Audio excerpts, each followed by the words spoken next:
Hey fly tires, welcome back. And if this is your first time to the channel, then welcome. My name is Matt and we're all about tying flies.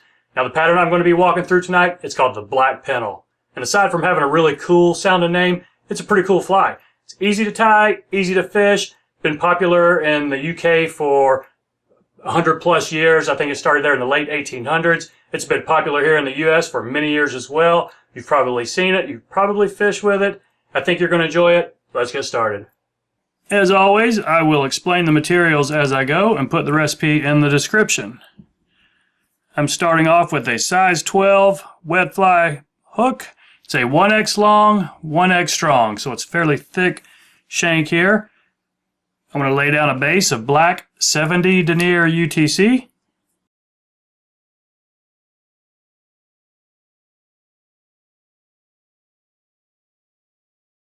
I'm going to take a golden pheasant tippet feather.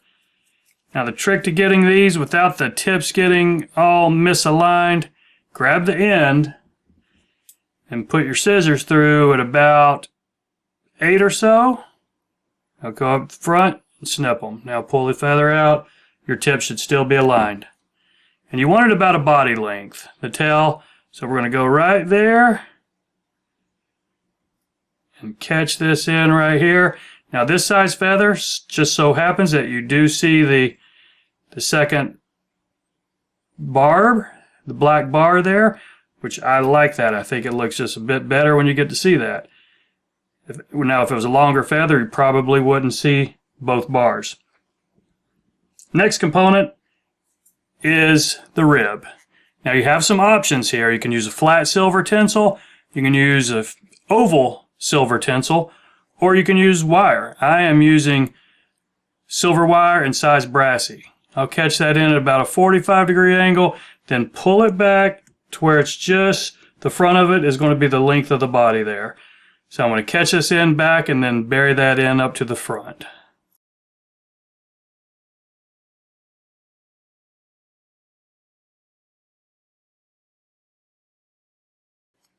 Okay, when you've got your thread back up to the front, take about 10 or so inches of black floss.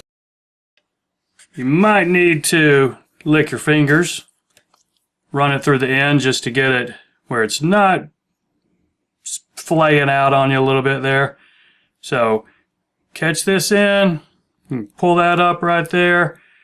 Make sure you got it secured well enough. Now I'm going to wrap this floss down and then back up, building my base layer. Just be careful around the point of the hook. If you nick your floss, you will mess it all up. So I'll speed this up so you don't have to watch this part in real time.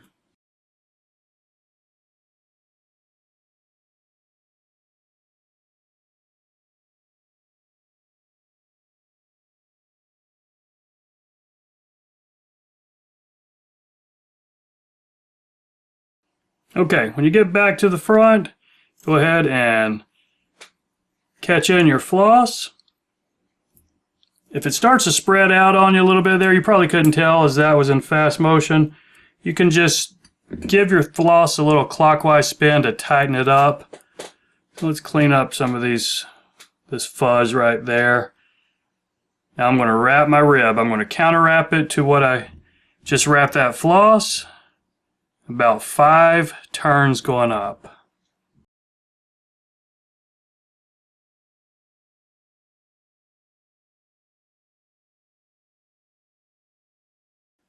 Okay, when you got that caught in, you can put a little tension on your thread, spin this off.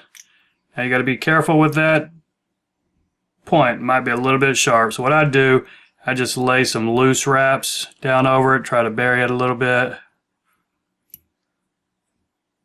And gives me a better base to put the hackle on as well. So speaking of the hackle,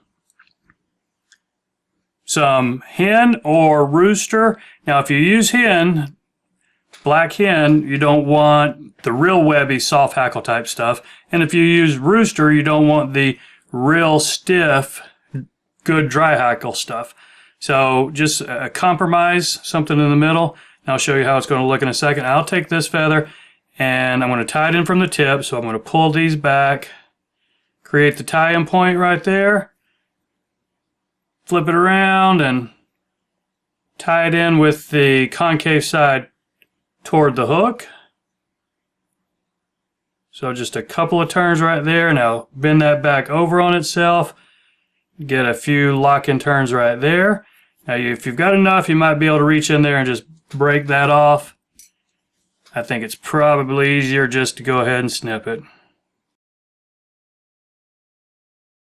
Now with this size feather, I am going to need some hackle pliers. I've only got about 1.5 inches to work with here. But that's fine. We're only going to make 2, maybe 2.5 wraps of it. So go ahead and pull these back as you make your wraps. Each wrap just right in front of the previous one.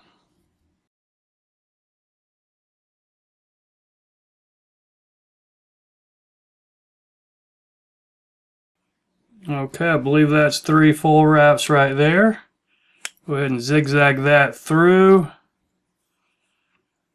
And a couple of locking wraps right there before I reach in and snip this excess off.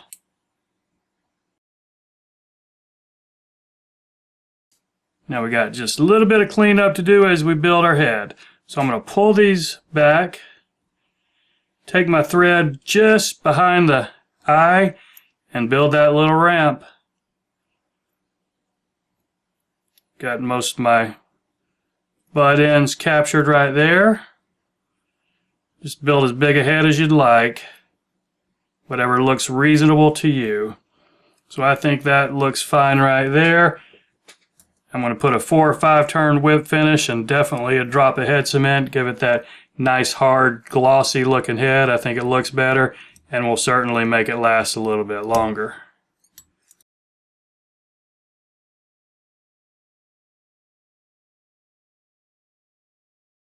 So there you have it, folks.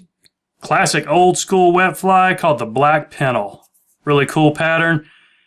Very effective. Pretty fun to tie, pretty easy. But really fun to fish if you like swinging wet flies. So that's all, folks. I appreciate you watching this far, and we'll see you next time.